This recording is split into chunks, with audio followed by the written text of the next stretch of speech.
Hello everyone, this is Arif and today we are here with another unit of CIA Part 1, Unit 5, in which we will be talking about ethics and professionalism. This is my brief introduction of my professional career and professional education. Just in case if you are interested, you can pause the video and read, or we can connect over LinkedIn as well. Here is the brief snapshot of the entire CIE Part 1 syllabus. So far, we have covered the foundation of internal audit. Then we talk about there was 2 units on assurance services and advisory services, 1 unit on advisory services. Today, we will be covering ethics and professionalism. Basically, this is the key characteristic or key ethical behavior that is expected from the internal auditors, irrespective of whichever type of audit engagement we perform or which type of advisory services we perform. So irrespective of that, these are the key principal characteristic that needs to be there in the internal auditors that we will be covering in today's video. Let's have an overview of the current unit which we'll be discussing. The current unit is about ethics and professionalism, which is having a very huge coverage in comparison to any other unit. It has a coverage of 20% of the entire CIE Part 1 syllabus. You can expect around 25% of 25 MCQs that might appear from similar topics. And if you look into it, the key ethical behavior that is expected from the internal auditor, it's pretty simple, it's straightforward, it's logical. So you should, really put an effort into it in order to have a good grasp of this unit. Overall, so far we have covered around previously 35% of the syllabus, and with today's we would be somewhere close to 55% of the entire syllabus. And similarly, around how many? 30, 40, 50, 60, around 65 MCQs you can expect from these previous earlier units that might appear in the exam. In the first unit of CIE Part 1, we discuss about the purpose of internal audit, independence, its impairment, internal audit charter. If you remember that we have already discussed about the independence and impairment of independence. Similarly, the same topic we will be in a different context, but more or less the same thing we will be discussing here in the ethics and professionalism, the integrity and other professional ethical behavior that is expected from the internal audit. Then we discuss about there are 2 types of audit engagements or internal audit engagements that is being performed by an internal auditor. One is assurance services and the other one is advisory services. Within the insurance services, we have gone through different kind of assurance or audit engagements that typically being performed by the internal auditor. And in the advisory services, we have taken a glimpse of what types of advisory services that the internal auditor may perform, especially in terms of benchmarking, due diligence, implementation review of the systems, controls. So these are the type of the engagement that we might be requested by the management or by the audit committee or the board to perform while keeping our independence in such kind of audit engagement.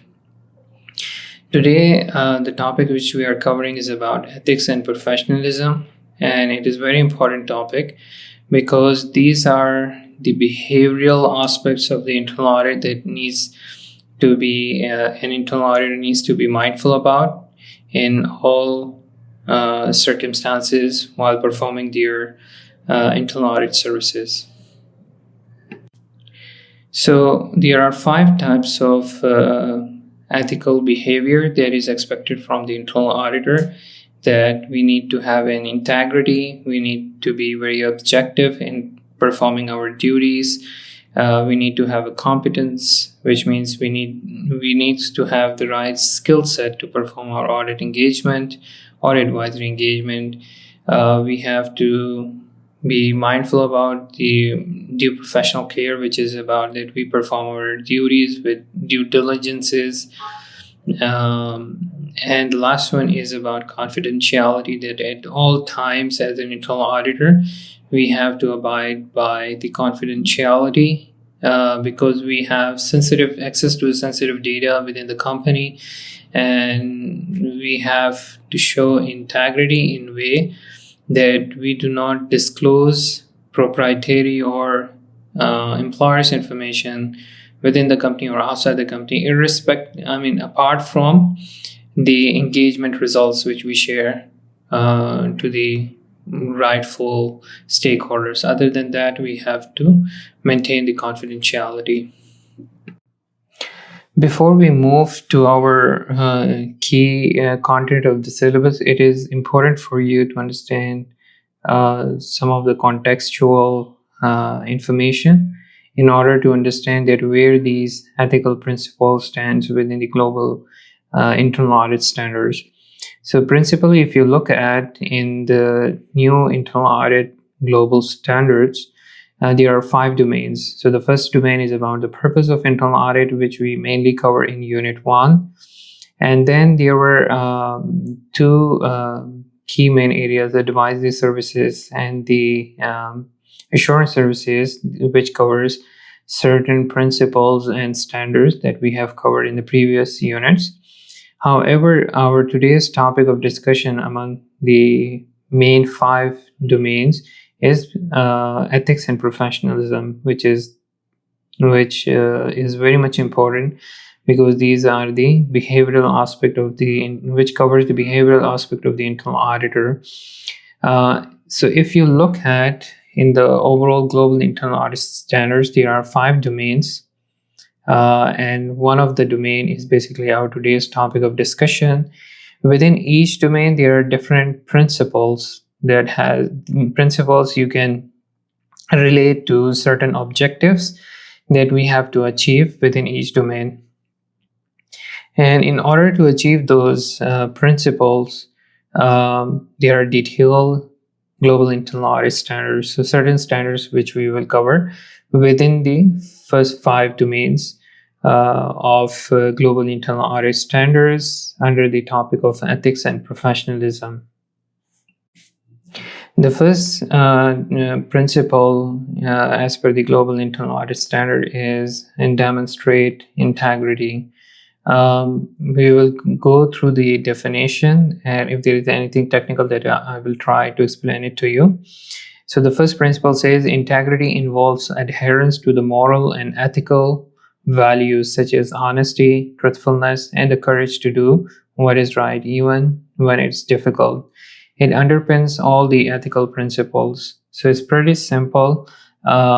Integrity means that you have to be honest and truthful in all times, even when the situations are difficult. I have been into a situation where I had to report to the audit committee things which were not in favor of CEOs, and each CEO come up with their own authority and power, but I have to do my job. It doesn't mean that we have to disrespectful. It doesn't mean that we overblow the information in a way that it just to reflect our importance. With strategic mindfulness and with fair and balanced approach, we have to share our overview of certain areas of the business if they are not doing well, or just in case if we feel that there is undue pressure from the CEO while performing your duties. It's very much important to make the audit committee or the board aware of such.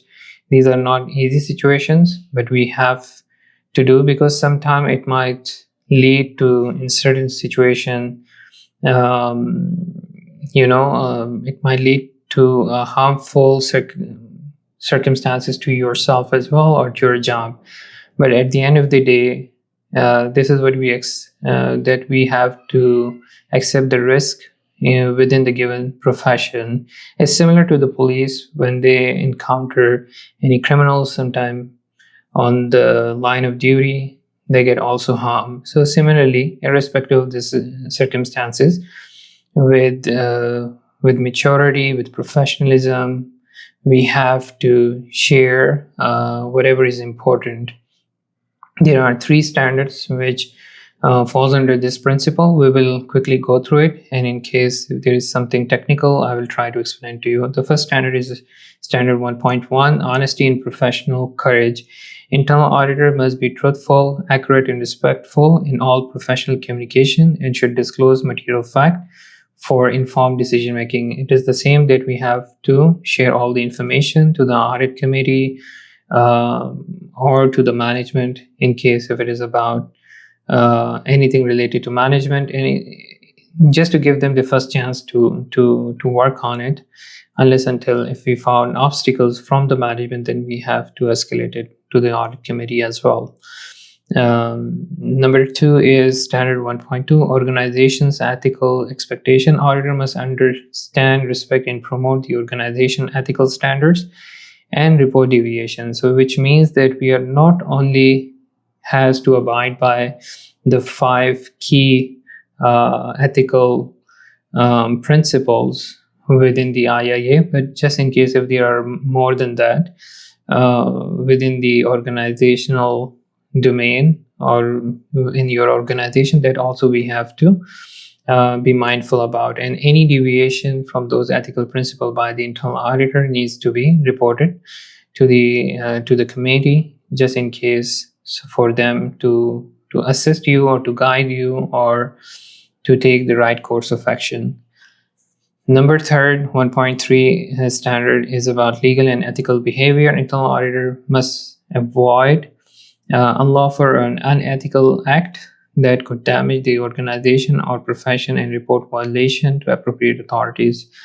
It could be that you have a situation where in order to prove your point, you obtain the information in an illegal way or proprietary information that you are not authorized to.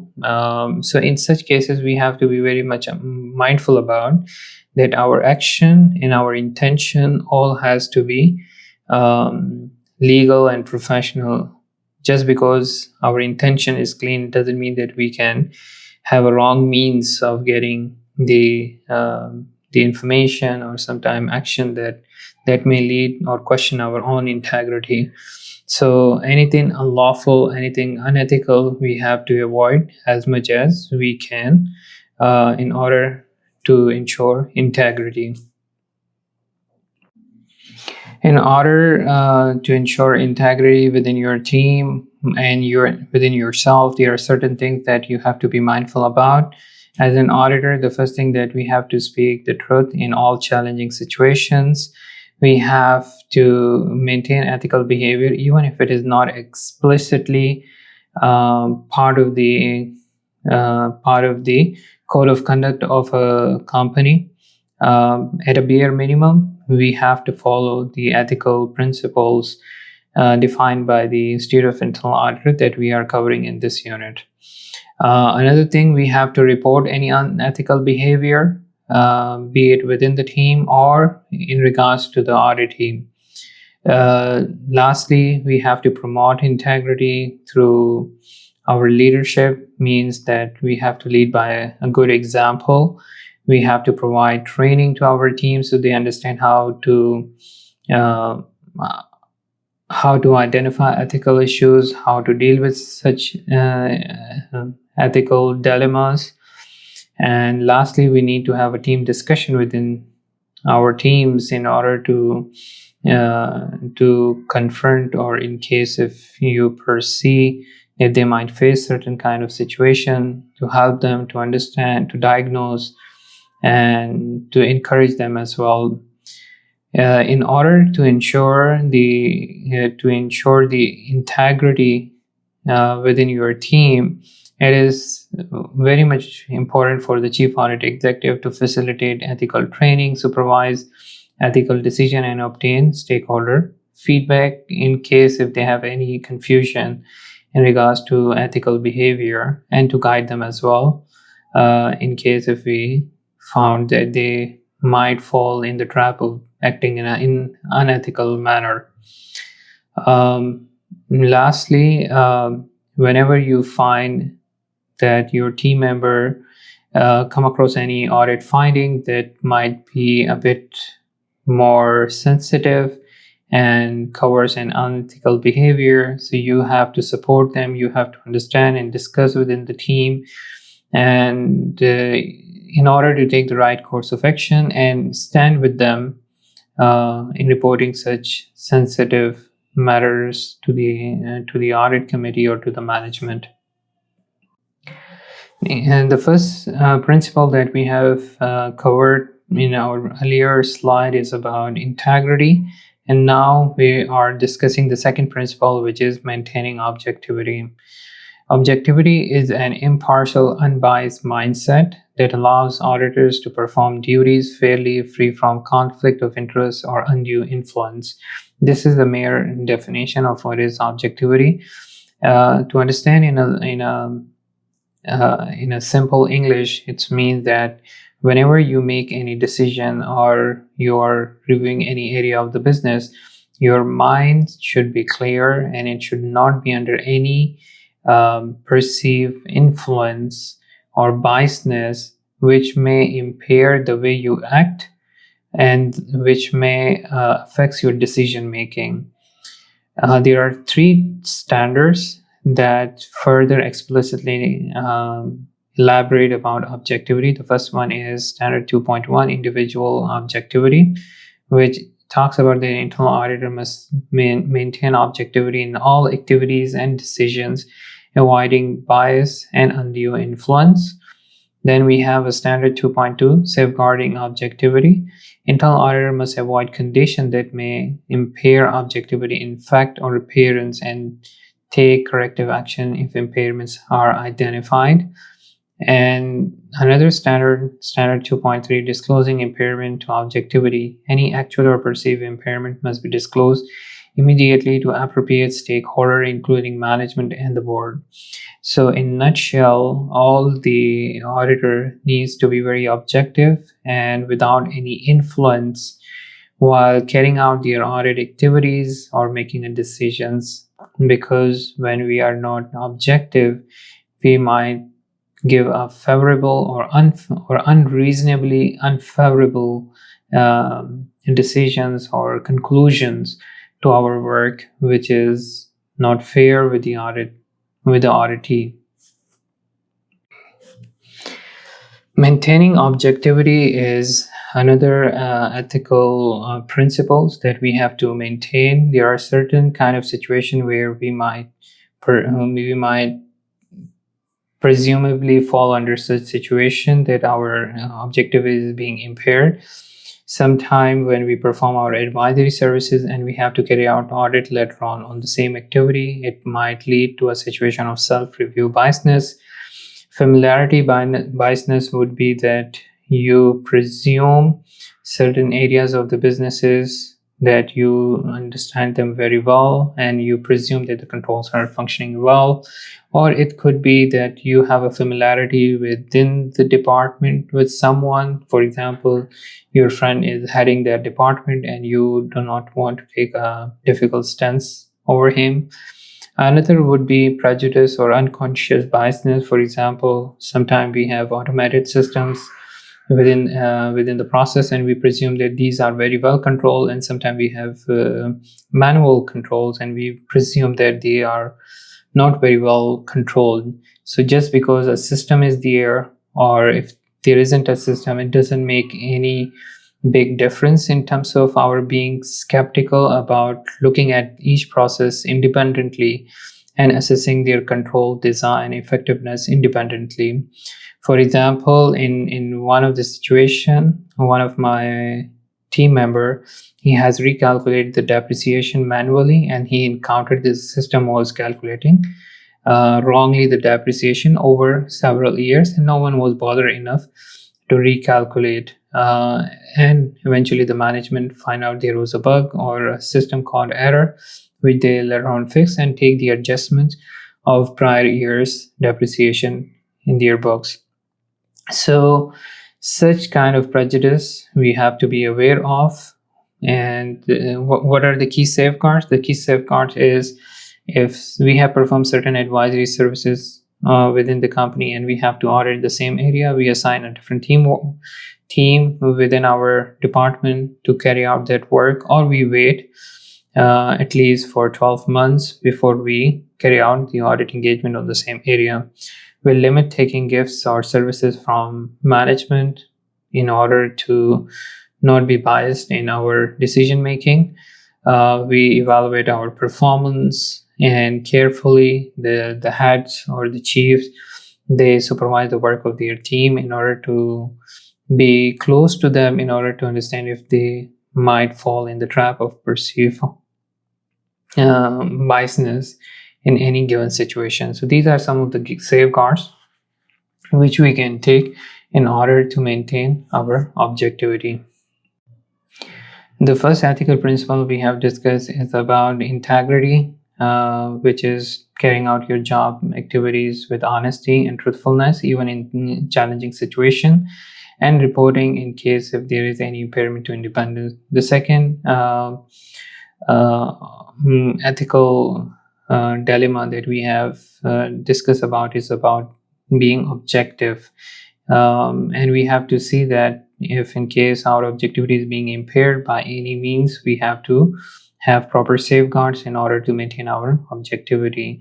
And objectivity is basically the clarity of mind, the clarity of thoughts, and without being biased or unfavorable or favorable to someone due to some situations. So in that case, we have to be mindful and be more objective in our decision making. The third one is demonstrating competency, which is competency is basically the skills and the knowledge that we have, that we need to be very skillful and knowledgeable while performing the assigned duties.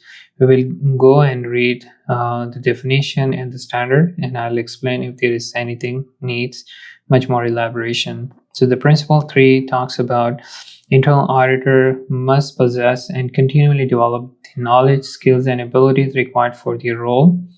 There are 2 standards that talks about competency. 3.1, auditor must possess or acquire the competencies necessary to perform their duties effectively and deliver quality services.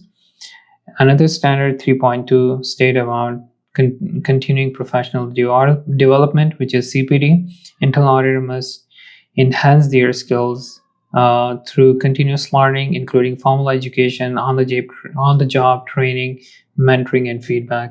So basically, in a easy to understand manner, competencies are the knowledge and the skills that is required to perform our duties. We have to not only acquire certain certification, but to maintain those certification or those skill set by continually developing our professional expertise through trainings, through acquiring new qualifications, through mentoring and feedback. So these are different ways by which we keep ourselves abreast with the changes that is required within our domain of work.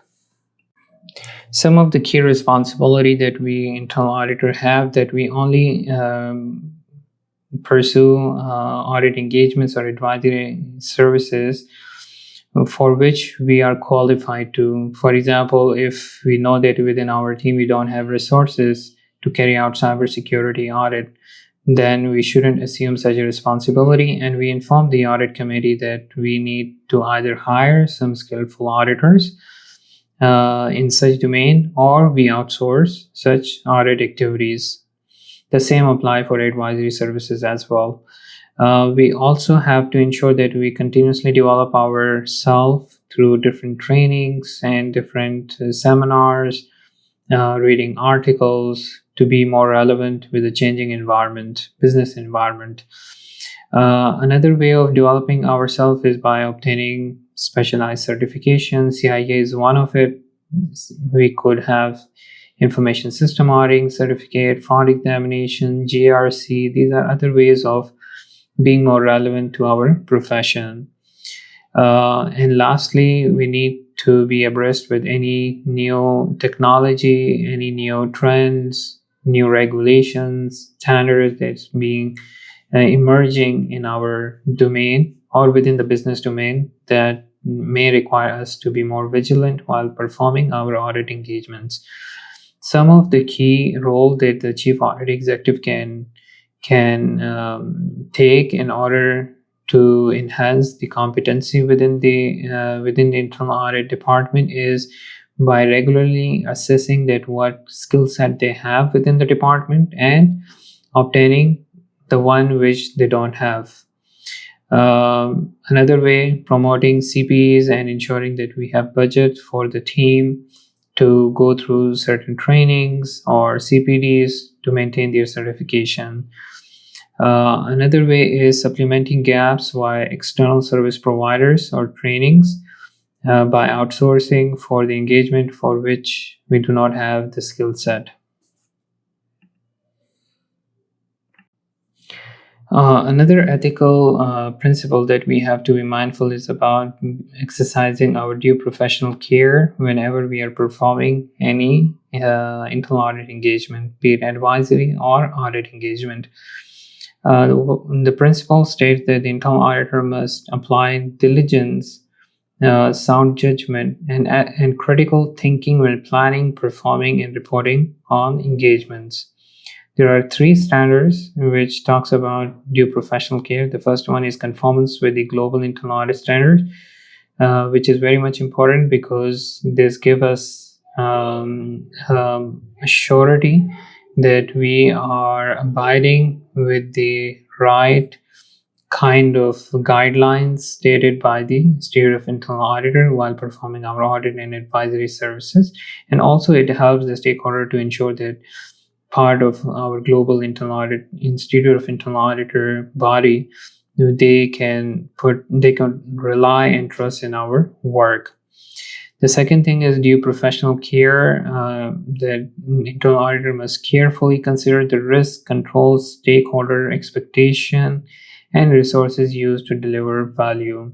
So this is how we do it, by maintaining good communication with the stakeholder, by being more diligent when performing our audit engagement, and trying to meet the expectation of the management and the audit committee.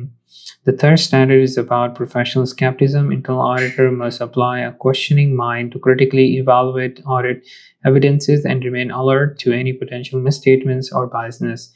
It is similar to the previous topic which we have talked about, that we have to be skeptical and be objective while performing our audit engagements. So this is in itself help us to be more careful in carrying out our due professional duties as an internal auditor. There are certain key responsibilities on internal auditor in order to maintain due professional care. The first thing is that the internal auditor has to abide by the Institute of Internal Auditor standards, which is Global Internal Audit Standards. Whenever we are recommending any controls, gaps, we have to ensure that the controls which we are recommending is basically more effective and more beneficial than the cost of implementing those controls. By doing that, we will be more aligned with the management expectation. Use of technology is very much important because this can save money, resources, and time for internal auditor, and maybe make us more efficient and more accurate in our findings. We have to apply skepticism throughout the audit engagement, not at any specific audit cycle, be it planning, fieldwork, or reporting. We have to be skeptical throughout the audit engagement. In order to ensure being professionally skeptical, we need to maintain a questioning mindset. We have to obtain direct and indirect information or evidences to support our audit findings. and we have to challenge the management on identifying any inconsistencies or unclear information. I've seen that a lot of auditors, they try to avoid such situation, and sometimes when they are unable to understand, they just forego those complicated discussions or area of review, which should not be the case, because sometimes the major issues or control deficiencies lies in those areas where there are inconsistencies and unclear information.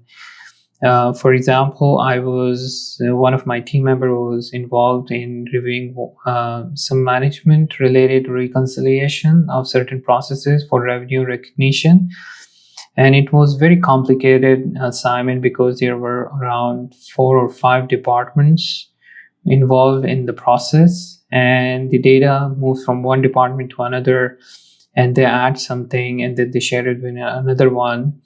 It took us couple of months to figure it out that the whole reconciliation was not correct, and it was more of a guesswork than actual reconciliation because the data was too complex.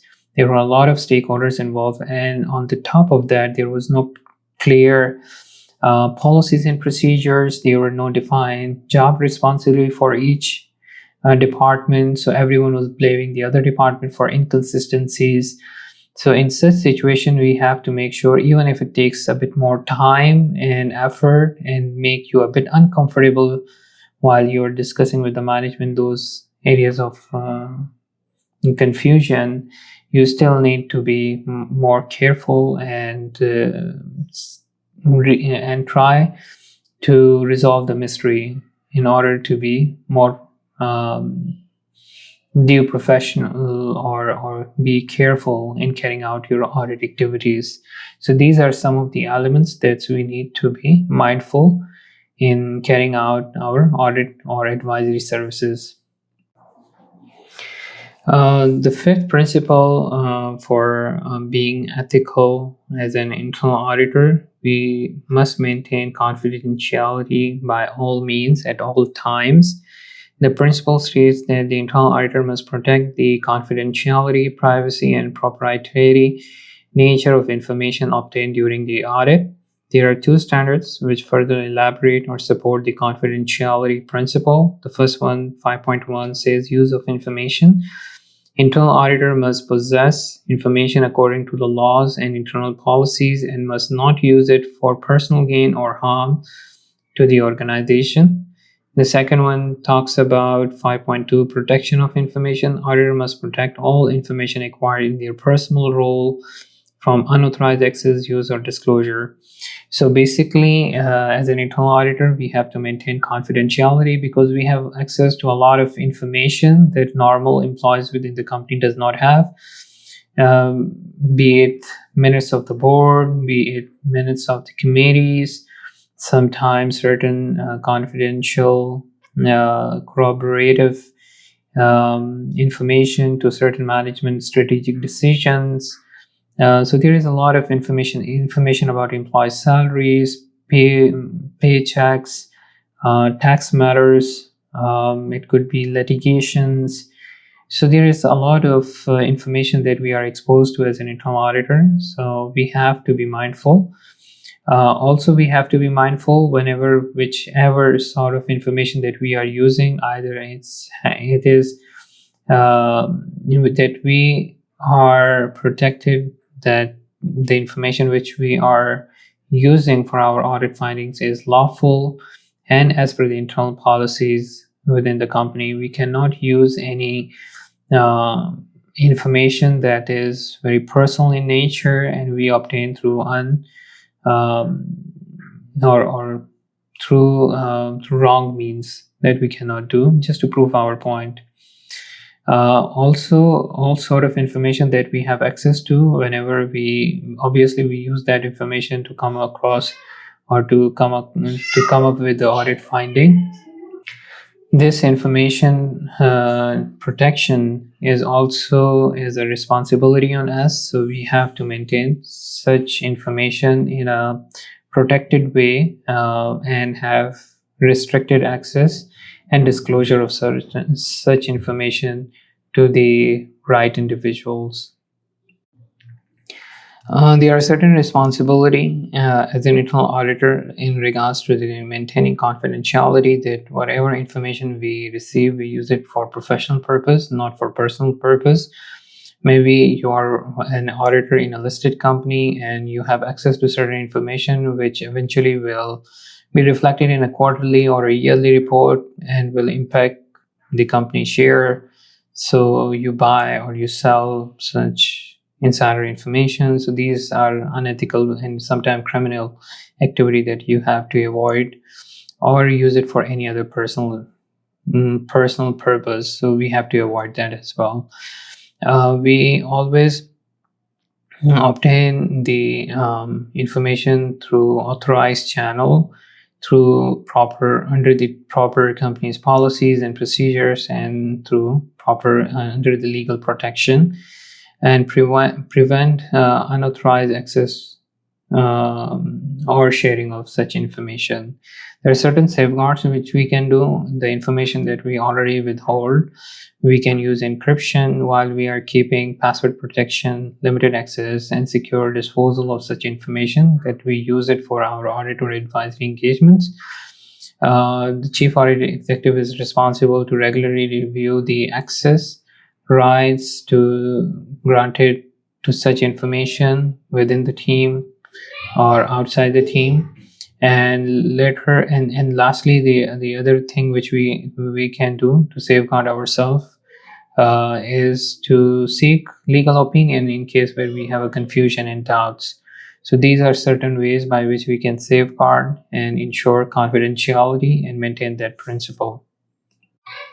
Here we are at the end of our entire discussion of the five key or the only principles that we have for internal auditor, explicitly stated by the Institute of Internal Auditor. The first one, we talk about integrity, which is to be truthful and honest in all situations. The second principle was objectivity, that we have to maintain our objectivity by avoiding conflict of interest circumstances and avoiding gifts and being skeptical at all time. The third one was due professional care, that we have to ensure that at all times we have to work with honesty, diligence, being skeptical, and use of technology and tools to be more efficient, taking the feedback from the management in improving our jobs. This is a due professional care.